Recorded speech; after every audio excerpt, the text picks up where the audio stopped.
সবাইকে আবার স্বাগতম আমার স্কেচআপের মাধ্যমে 3D মডেলিং শেখার এই কোর্সটিতে। তো আজকে আমরা কথা বলবো সিনস, শ্যাডো, তারপরে ক্যামেরার বিভিন্ন টুলস নিয়ে, তারপরে এছাড়াও আমরা আজকে লেয়ার নিয়ে কথা বলবো এবং এগুলো নিয়ে তাড়াতাড়ি আপনাকে ধারণা দিয়ে দিব। বেসিক্যালি কারণ এসব জিনিসপাতি আমাদের স্কেচআপে ব্যবহৃত হয় না। স্কেচআপে মডেলিং এর পর এগুলো যখন মানে পোস্ট প্রসেসিং এর কাজ আলাদা একটি রেন্ডারিং সফটওয়্যারে ব্যবহার করা হয়ে থাকে। তো প্রথমেই শুরু করে দেই। এখানে আপনি দেখা পাচ্ছেন একটি বেসিক কিউব রয়েছে। তো এখানে প্রথমে আমরা ভিউজ নিয়ে কথা বলবো। ভিউজ হচ্ছে আপনি যদি এটাকে বিভিন্ন দিক থেকে দেখতে চান, বিশেষ করে একটা নির্দিষ্ট সাইড থেকে, যেমন নর্থ, সাউথ, ইস্ট, ওয়েস্ট, তাহলে এভাবে ক্যামেরা ঘুরিয়ে এটাকে অ্যালাইন করতে অনেক কষ্ট হয়, মানে 100% অ্যাকুরেট নাও হতে পারে। সো অ্যাকুরেটলি একটা নির্দিষ্ট ডাইরেকশন থেকে বা অ্যাক্সিসের দিক থেকে যদি কোনো বস্তুকে দেখতে চান, তাহলে আপনাকে ব্যবহার করতে হবে এই যে এখানে ভিউজ টুলটি রয়েছে সেটাকে। তো ভিউজ টুলটিতে আমরা যাব প্রথমে আইসো, মানে আইসোমেট্রিক ভিউ, মানে একটা কমপ্লিট 3D ভিউ যেটা 45 ডিগ্রি অ্যাঙ্গেলে ইনক্লাইন্ড থাকে। এরপরে টপ, এরপরে ফ্রন্ট, রাইট, ব্যাক, লেফট। আচ্ছা, এখন এই ভিউগুলো দিয়ে দেখার পরেও আমরা কিন্তু জিনিসটাকে 3D তে দেখছি, অর্থাৎ আমাদের কিন্তু এটা 100% 2D কোনো ভিউ নয়, বা যেটা আমরা আর্কিটেকচারের ভাষায় এলিভেশন বলে থাকি বা টপ ভিউ, সাইড ভিউ বলে থাকি। তো এটাকে 2D করার উপায় কি? এখন আমি আসবো আপনাদেরকে ক্যামেরার বিভিন্ন টুলস শিখাইতে। তো এই এই যে এখানে ক্যামেরা অপশনটি রয়েছে, এখানে গেলাম, যাওয়ার পরে এখানে আপনি একটা অপশন দেখতে পাবেন প্যারালাল প্রজেকশন। এটাতে ক্লিক করলাম।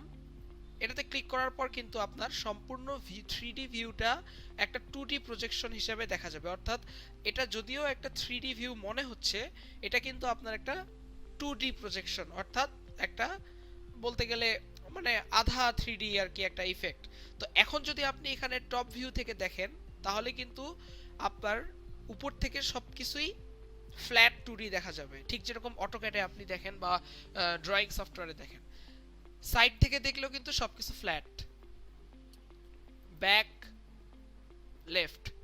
সো যদি আপনি মনে করেন যে অ্যালাইনমেন্টের কথায় আসেন এবং এভাবে যদি আপনি সহজেই কোনো অবজেক্টের এডিট করতে চান, তাহলে আমি অ্যাডভাইস করব এই ক্যামেরা টুলটি ব্যবহার করার পর আপনি ভিউজ টুলটি ব্যবহার করেন। এটা তারপরে সেকশন কাটার টুলটি ব্যবহার করার সময় অনেক কাজে লাগে। সেকশন কাটার টুলটি নিয়ে পরে কথা হবে। ক্যামেরা টুলটির মধ্যে প্যারালাল পজিশন থেকে পার্সপেক্টিভে আসলে কিন্তু আমরা আবার নর্মাল ভিউতে ফেরত আসব। এখন পার্সপেক্টিভ ভিউতে যাওয়ার পর এখানে আমাদের আরেকটা টুল রয়েছে, 2 পয়েন্ট পার্সপেক্টিভ। এটাতে ক্লিক করার পর আমাদের কিন্তু দেখতে পাচ্ছেন যে দুইটা পার্সপেক্টিভে আমাদের শুধু 3D ভিউ দেখতে পাচ্ছি, আরেকটা পার্সপেক্টিভে কিন্তু আমাদের ভিউ 2D সোজা উপরের দিকে চলে গেছে। সো এটা আরেকটা বিষয়। এখন 2 পয়েন্ট পার্সপেক্টিভটা কি কখন কখন কাজে লাগে? 2 পয়েন্ট পার্সপেক্টিভটা কাজে লাগে যখন বিশেষ করে আমরা একটা নির্দিষ্ট বস্তুকে হাইলাইট করতেছি এবং সেটাকে বেশি ডিস্টর্টেড করে দেখাতে চাচ্ছি না, সেসব ক্ষেত্রে। ওকে, এটা আমরা পার্সপেক্টিভে ব্যাক করি। এখন field of view. Field of view কি? বেসিক্যালি ফিল্ড অফ ভিউ হচ্ছে আমরা ক্যামেরাটি দিয়ে কতটুকু দেখছি সেটাই। আমরা যদি ফিল্ড অফ ভিউটি বাড়াই, তাহলে কিন্তু আমরা একই সাথে অনেক কিছু দেখতে পারবো। আচ্ছা, তো ফিল্ড অফ ভিউতে কি হয়? বেসিক্যালি ফিল্ড অফ ভিউতে আমরা সামনে আমাদের ক্যামেরা দিয়ে যতটুক অংশ দেখা পাচ্ছি সিনের, তা ছোট বড় করা যায়। আপনি যদি একই সাথে অনেক কিছু দেখতে চান, যেমন আমি যদি এখানে আর একটা বক্স বানাই এবং এইদিকে আরেকটা বক্স বানাই, আপনি যদি একই সাথে অনেক কিছু আপনার ক্যামেরার ফোকাসে আনতে চান, তাহলে কিন্তু এই ফিল্ড অফ ভিউ টুলটি ব্যবহার করতে পারেন। যেমন আমরা যদি একসাথে সবগুলো দেখাতে চাই, তাহলে এই ফিল্ড অফ ভিউটি নিচের দিকে টানে বাড়াতে পারি। এটা অনেকটা আমাদের ক্যামেরার আলট্রা ওয়াইড লেন্সের মতো। আবার আপনি যদি একটা নির্দিষ্ট বস্তুকে ফোকাস করতে চান, তাহলে আপনি এটা বাড়ায় ফেলতে পারেন। ওকে, ফিল্ড অফ ভিউ অপশনটি গেল। এখন আমরা আসব সিনসে। সিনস কি? তো স্কেচআপে যদিও আমাদের রেন্ডারিং ক্যাপাবিলিটিস বিল্ট ইন নেই, স্কেচআপে বিভিন্ন ধরনের সিনস অপশন রয়েছে। সিনগুলোর মাধ্যমে আমরা স্কেচআপে বিভিন্ন 3D অবজেক্টকে যেভাবে দেখতেছি সেগুলোকে নিয়ন্ত্রণ করতে পারি। যেমন এটা হচ্ছে 3D printing style, architectural design style, মানে বেসিক, এগুলো হচ্ছে বেসিক স্টাইল যেগুলো আমরা স্কেচআপের ডিজাইনের সময় ব্যবহার করে থাকি। আপনি দেখতে পাচ্ছেন এখানে দূরে একটা হরাইজন টাইপের ইফেক্ট রয়েছে। এগুলো কিন্তু পরিবর্তন হবে আপনার স্টাইলের সাথে। এই যে আবার আপনার কনস্ট্রাকশন ডকুমেন্টেশন স্টাইল, এখানে কিন্তু ব্যাকগ্রাউন্ড থাকবে না, ডিফল্ট স্টাইল যেটা আগে থেকেই দেওয়া থাকে। হিডেন লাইন, এটা মানে হচ্ছে আপনার শুধুমাত্র লাইনগুলো দেখাবে, কোনো টেক্সচার দেখাবে না। আচ্ছা আমি একটা টেক্সচার অ্যাড করে দিই এখানে, দেখেন আপনি কিন্তু কোনো টেক্সচার দেখা পাচ্ছেন না। নর্মাল সিনসগুলো স্টাইলগুলোতে কিন্তু টেক্সচারগুলো দেখা যায়। আবার ল্যান্ডস্কেপ আর্কিটেকচার স্টাইল, এখানে একটা ল্যান্ডস্কেপের মতো ব্যাকগ্রাউন্ড ইফেক্ট থাকবে। শেডেড, এখানে টেক্সচার থাকবে না বাট শুধু কালার থাকবে। শেডেড উইথ টেক্সচারস, মানে শুধুমাত্র শেড শেড করা থাকবে আর সাথে টেক্সচার থাকবে। এরপর হচ্ছে ওয়্যার ফ্রেম। ওয়্যার ফ্রেম হচ্ছে সবকিছু আপনার ইনভিজিবল হয়ে যাবে, শুধুমাত্র লাইনগুলো বা এজগুলো বাদ দিয়ে। এক্স রে অনেকটা হচ্ছে ব্লো আপ ভিউ এর মতো, যেখানে সবকিছু অনেকটা ট্রান্সপারেন্ট থাকবে। এছাড়াও আরো বিভিন্ন ধরনের স্টাইলস রয়েছে। ডিফল্ট স্টাইলস এর বাইরে কালার সেটস রয়েছে, যেগুলো কস্টিউম কালারসে আপনার জিনিসপাতিকে দেখাবে। এই যে কালার ব্লাইন্ড মোড, রেড। এরপরে অ্যাসর্টেড স্টাইলসে কয়েকটা বিশেষ রকমের স্টাইলস আলাদা করে দেওয়া হয়েছে, যেমন জেনারিক ক্যাড, এটা হচ্ছে আপনার একটা ক্যাড ফাইল ইফেক্ট। তারপরে চিপ বোর্ড উইথ মার্কার, এটা একটা মানে ফিল্টার টাইপের। ব্লুপ্রিন্ট ইফেক্ট, তারপরে pencil on tracing paper effect, বিভিন্ন ধরনের ইফেক্ট আমরা দেখতে পাই। তারপরে এই যে এখানে ব্যাকগ্রাউন্ডে একটা মানে নয়েজ টাইপের ইফেক্ট রয়েছে। এগুলো বিভিন্ন ইন্টারেস্টিং অপশন যেগুলো নিয়ে আপনি কাজ করতে পারেন। Monochrome screen, snow,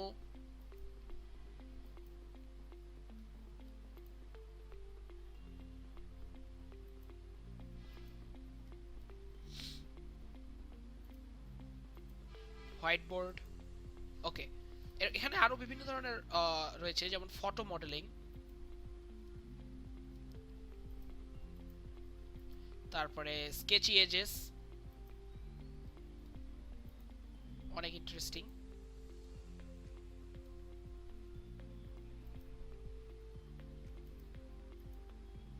straight lines,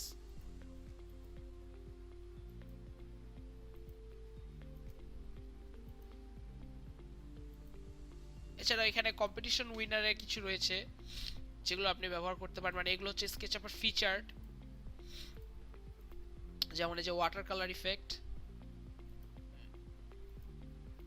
তারপরে ব্রাউন, বিভিন্ন ধরনের। সো বেসিক্যালি এগুলো আপনি ব্যবহার করবেন বিভিন্ন সিচুয়েশনের ক্ষেত্রে। আপনার প্রজেক্টটা যদি স্কেচআপ থেকেই আপনার ক্লায়েন্টকে প্রেজেন্ট করতে চান, নর্মাল ডিফল্ট স্টাইলে প্রেজেন্ট করা কিন্তু অ্যাভারেজ দেখায়, এগুলো আপনি সেক্ষেত্রে ব্যবহার করতে পারেন। ওকে, তো এখান থেকে এখন আমরা যাব ট্যাগস। তো ট্যাগ অপশনটা আসলে কোনো কাজেই লাগে না, এটা অনেকটা লেয়ারের মতোই। এটা আপনি বিভিন্ন অবজেক্টে অ্যাড করে দিতে পারবেন এবং সেটাকে ট্যাগড রাখতে পারবেন পরে সেটা সহজে বের করার জন্য। শ্যাডোস, শ্যাডো কি? শ্যাডো তো ছায়া। তো স্কেচআপে শ্যাডো প্রজেক্ট করা আসলে অনেক বেশি গুরুত্বপূর্ণ একটা বিষয়। আর যদি আপনি রেন্ডারিং ইঞ্জিন নিয়ে কাজ না করেন বা পরে যদি রেন্ডার করার ইচ্ছা না থাকে, আপনি কিন্তু স্কেচআপেই শ্যাডোর কাজটি করে ফেলতে পারেন। প্রথমে আমরা দিব হচ্ছে কাস্ট শ্যাডো, শো বা হাইড শ্যাডোস। এই যে এই টুলবারটির মধ্যে একটা অপশন রয়েছে, এটিতে ক্লিক করব। এতে আমাদের শ্যাডো অন বা অফ হবে। এরপরে আমাদের শ্যাডোটা কোথায় প্রজেক্ট হবে, তা আমরা কিভাবে প্রজেক্ট হবে তা কিন্তু এখান থেকে অপশনে দিতে পারবো। প্রথমে আপনার এলাকার টাইম জোনটি প্রোভাইড করবেন, যেমন বাংলাদেশের হচ্ছে -6। এখন যে ছায়াটি আপনি দেখতে পাচ্ছেন এটি হচ্ছে বাংলাদেশি এলাকায় কোনো বিল্ডিং ছায়া যেভাবে প্রজেক্ট করবে, বা বাংলাদেশি এলাকার সূর্যের ট্রেভার্স প্যাথ অনুযায়ী যেভাবে ছায়া তৈরি হবে সেই অনুযায়ী। এখানে ইউজ সান ফর শেডিং দিতে পারেন। ছায়াটা কত ডার্ক হবে বা লাইট হবে তা এখান থেকে আপনি নিয়ন্ত্রণ করতে পারবেন। টাইম, এই যে সকাল 7টা থেকে সন্ধ্যা 5টা পর্যন্ত, যেটা বাংলাদেশের টাইম অনুযায়ী সূর্য যতক্ষণ থাকে। বিভিন্ন মাসে সূর্যের আকাশের পরিবর্তন আকাশের পজিশন বিভিন্ন হয়, সেটা এখান থেকে চেঞ্জ করতে পারবেন। সো শ্যাডোটা কোথায় সবচেয়ে বেশি কাজে লাগে সেটা হলো যে আপনি যখন এই যে প্যারালাল প্রজেকশন করে কোনো এলিভেশন দেখছেন, এই যে এখানে কিন্তু শ্যাডোটা সবচেয়ে বেশি কাজে লাগে এলিভেশন বিল্ড করার সময়।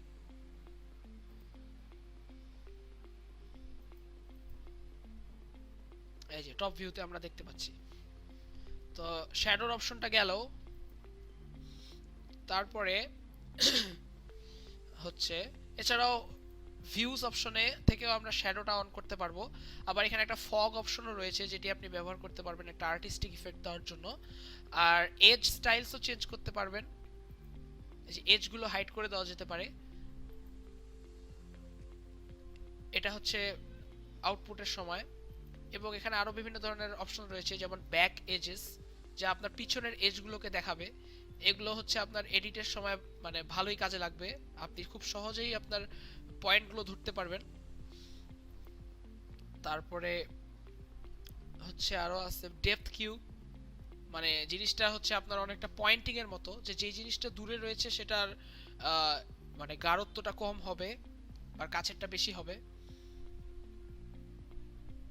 এক্সটেনশন মানে হচ্ছে এগুলো একটু করে বার করে দেওয়া হবে এজগুলো, অনেকটা পেন্সিল স্কেচ ইফেক্টের মতো।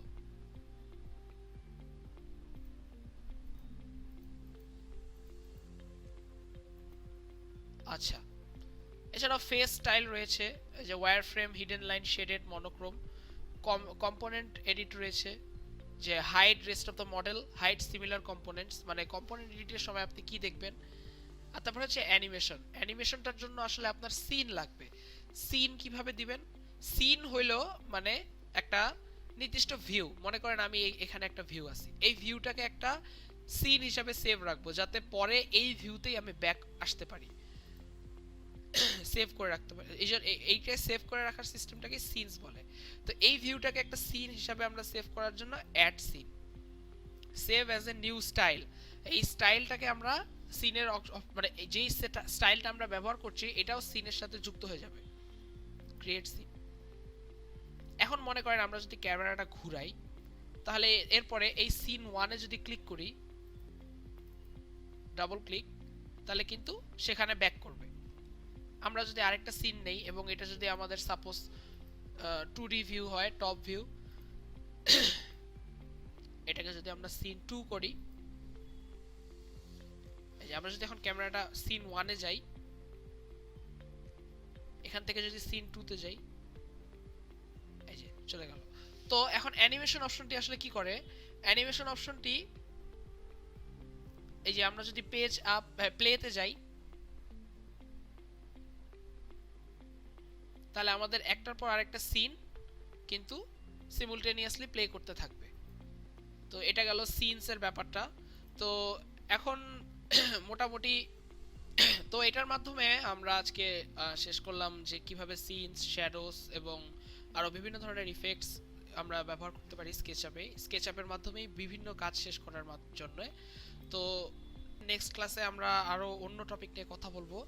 তার সেটা পর্যন্ত আপনারা এগুলো ভালো করে প্র্যাকটিস করুন। টিল দেন, আসসালামু আলাইকুম, খোদা হাফেজ।